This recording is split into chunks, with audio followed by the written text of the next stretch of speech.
What's good, YouTube? Welcome back to the Brown Gent. In this short video, I'm going to talk to you about how you can earn some amazing airdrops in the Cosmos ecosystem. I've done a way deeper dive with Christian Peter that I've linked in the description below. So check that out if you want a more comprehensive, detailed video. If you want that quick summary, I put that together for you right here. But before we get into it, just take a look at these analytics. A little less than half of you are not subscribed to the channel. So if you wouldn't mind, do me a favor and click that subscribe button. While you're at it, like the video, share the video, and also follow me on Twitter or the X at the Brown Gent YT. Now, there's been so much going around on airdrops, especially because Solana almost like kicked us off with their Jito airdrop. We had the Arbitrum airdrop about last year sometime, and there are some incredible airdrops coming because we're at the start of the bull market, and this is when projects really tend to want to incentivize their users. Remember, airdrops are just like a little bit of a hook to incentivize people to come to various protocols, give them a ton of activity.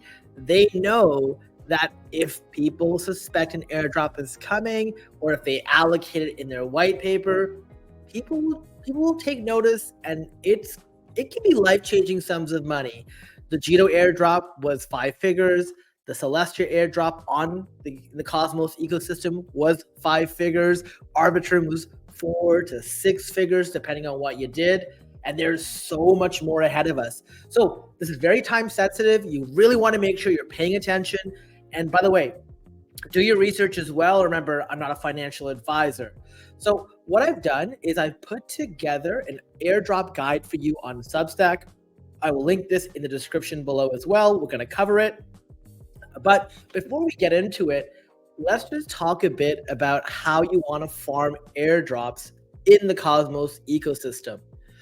So the first thing, and I do them in sort of steps. So the first is you want to stake tokens and then vote on governance proposals. This is kind of passive.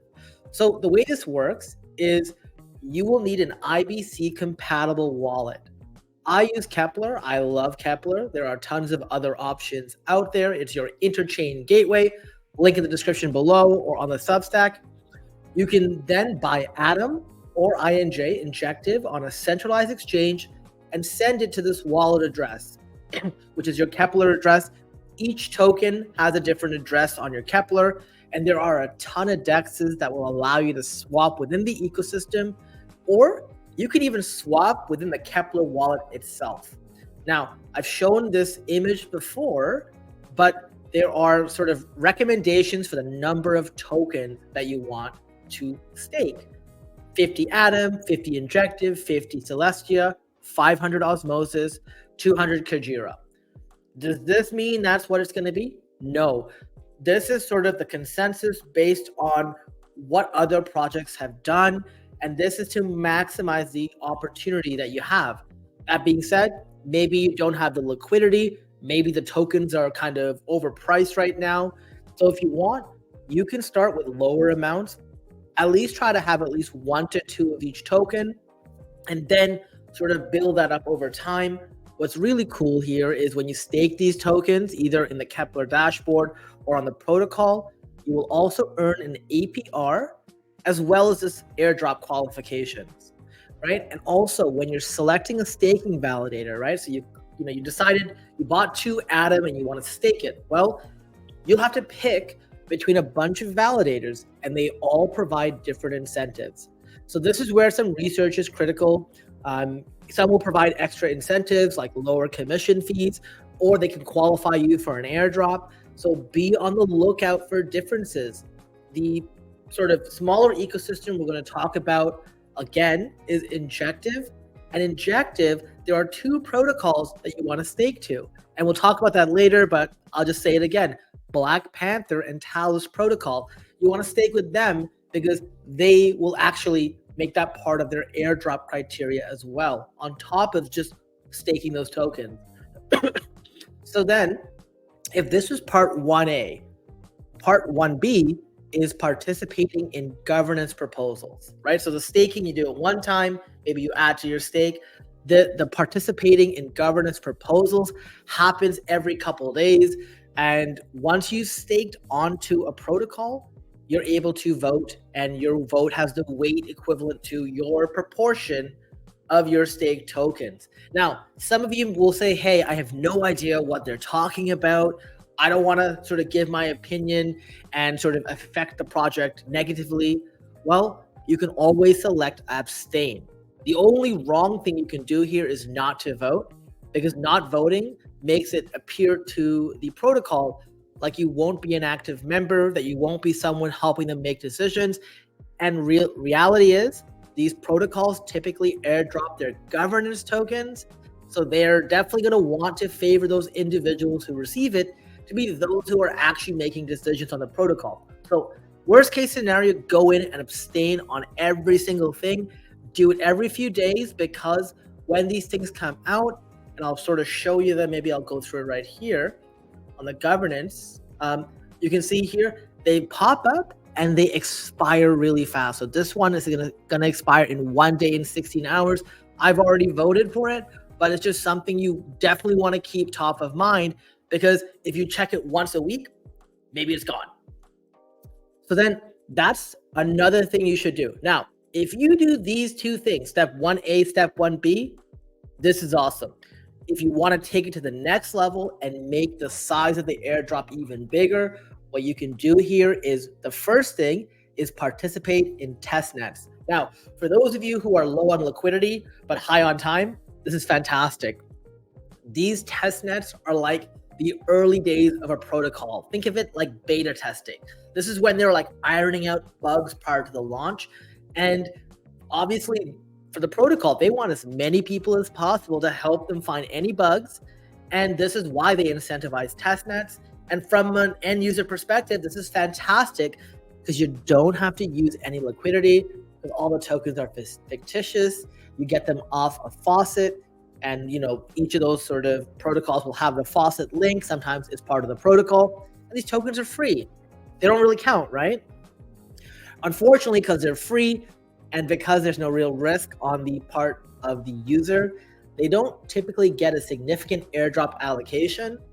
And also, they're much easier to multi-wallet spam, since honestly, you can create 1,000 wallets, do a couple transactions here and there, and it costs you nothing but your time. So that's also another reason. Now, I have people who I showed this to ask me, hey, what should I do in the testnet? Well, just ask yourself what a beta tester would be doing on the protocol. So you can just go out, check out random pages, random transactions, whether it's a swap, sort of borrowing and lending, if it's a money protocol. Just make sure you check out everything on the platform and see what works. And I would try to aim to do this once every week for every single testnet. What's not written here, and what I will update, is also the testnet is sort of the initial stage. They will then go to the mainnet eventually. So typically what you'll see is, I don't know, like let's take a look at Ninja Blaze, which is a blockchain sort of game. I think right now they're on testnet, and I'll show you how this works in a bit. But in the future, they'll be on the mainnet, and I'm pretty sure there'll be, when they do the airdrop, there will be a component on testnet activity, and then a component on the mainnet activity. So there's both. So you have to keep track, and you have to keep on top of this. Now, some of you will say, oh my God, this seems like a lot of work. Well, obviously it's a lot of, I don't want to say it's a lot of work, but I know a lot of people who do a ton more for a lot less. Remember, you can get 4 to 5 to 6 figure airdrops for some of these things. Is it not worth a few hours of your time, and also to learn about the ecosystem and the space?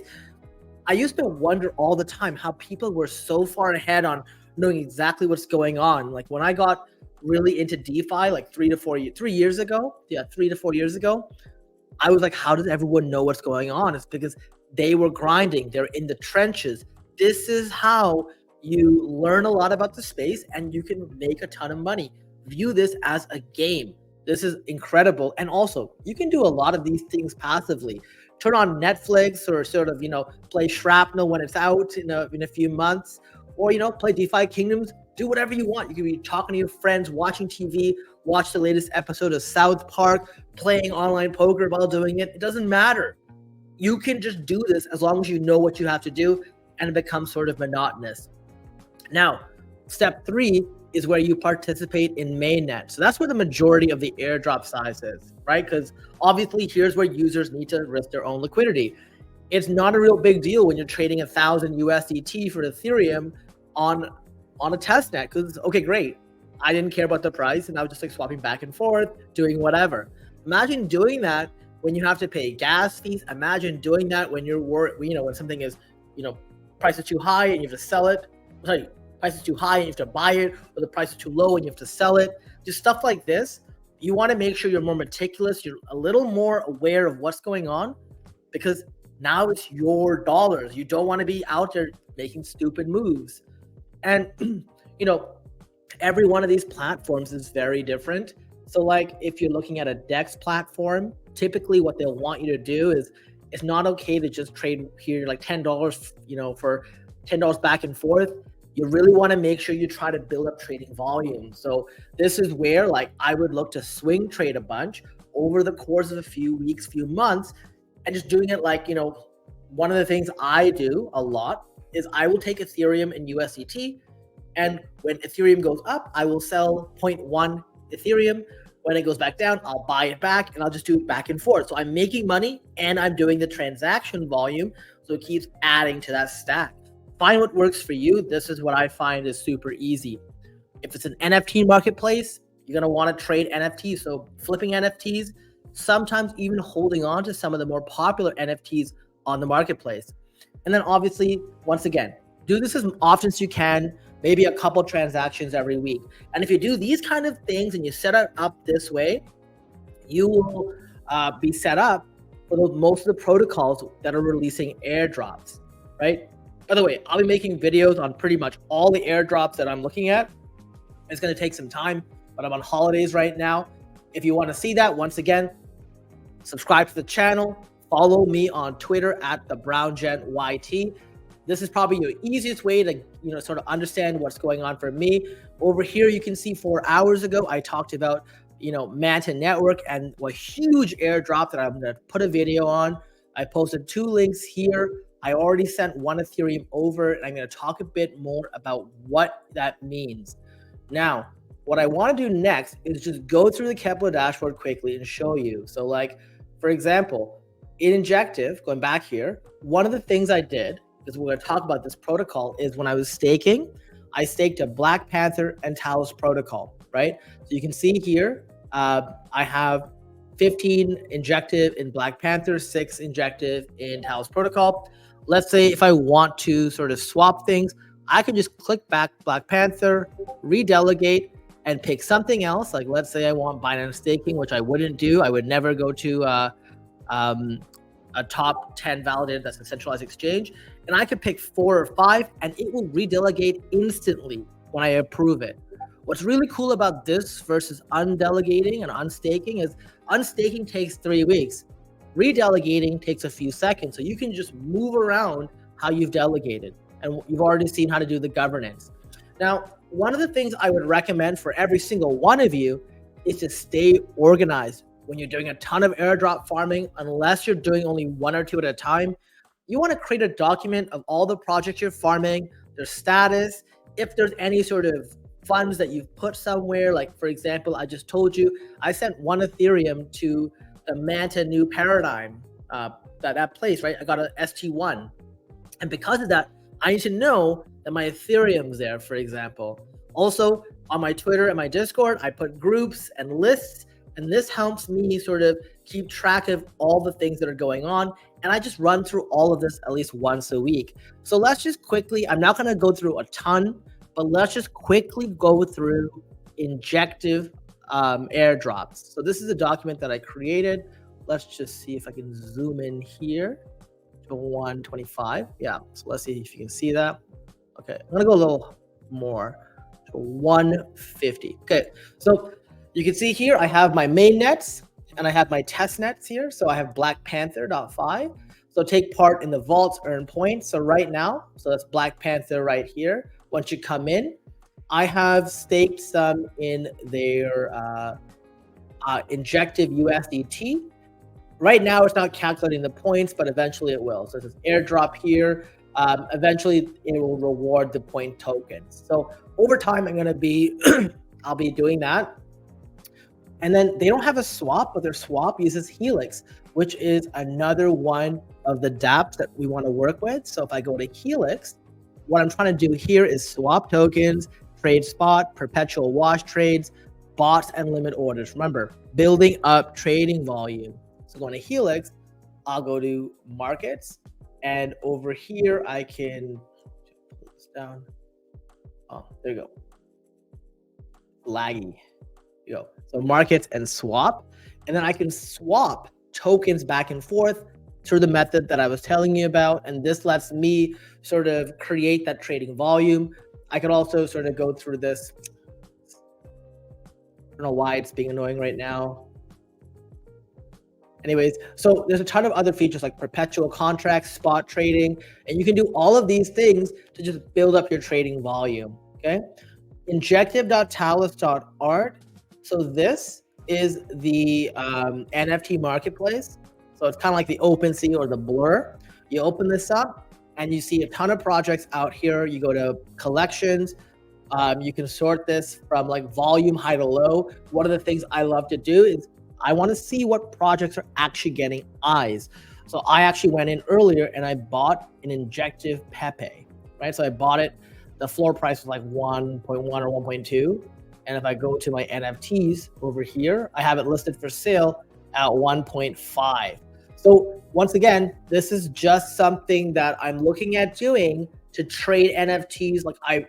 When you buy NFTs, you want to make sure that you're buying NFTs that people are looking at their projects and they have some sort of thing backing them.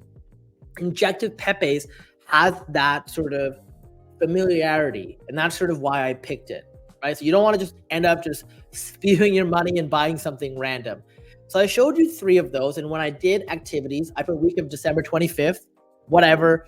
I'm not counting next week. I'm counting this week as next week. So over here, and I'll just show you one test net. So let's go to Ninja Blaze, okay?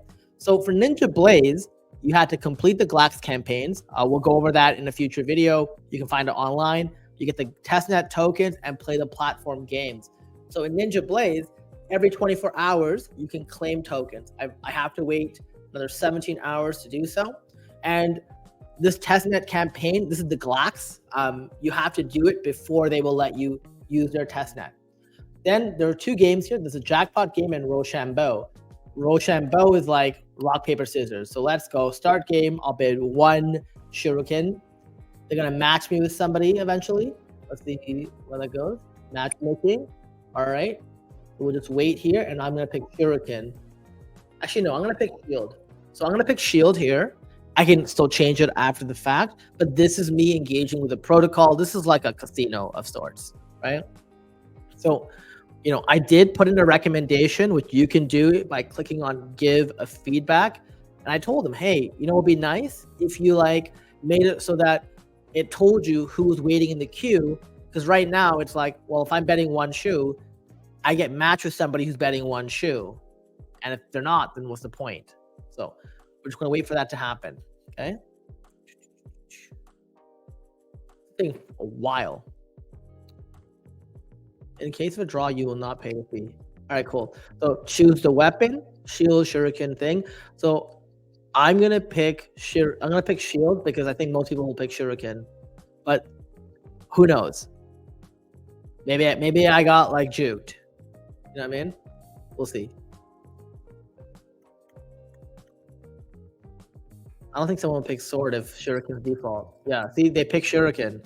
So I won. And that's it. Or I could play the jackpot game, right? So you can stake money and basically it gives you a weighted average of the stake. But that's pretty much it. This has been not a long video, but almost 20 minutes. That's pretty much all of what I wanted to talk to you guys about today. This is all about earning airdrops. Tons of opportunity ahead of us. And I want to thank you for watching. Like, share, subscribe to the channel, and I'll see you in the next video.